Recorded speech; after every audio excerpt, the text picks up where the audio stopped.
बहुत दांत निकल रहे हैं। सब एक हो गए। एक मैं ही तो हूँ सबकी दुश्मन।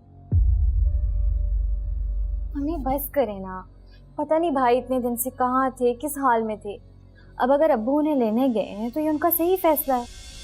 तो फिर यहाँ क्या कर रही हो? जाओ अपने सही बाप के पास। निकलो यहाँ से। मम्मी मेरा वो मतलब आउट सबा। जाओ, चले जाओ।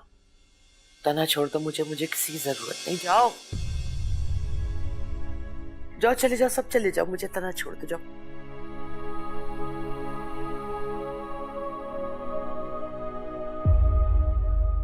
वो तुम्हारी बहन है। ये बात छुपाई तुमने मुझसे, मुझे क्यों नहीं बताया? तो इसमें बताने वाली बात क्या थी? देखा नहीं तुमने कैसी नफरत करती है वो मुझसे। मेरा कोई हवाला पसंद नहीं उन्हें।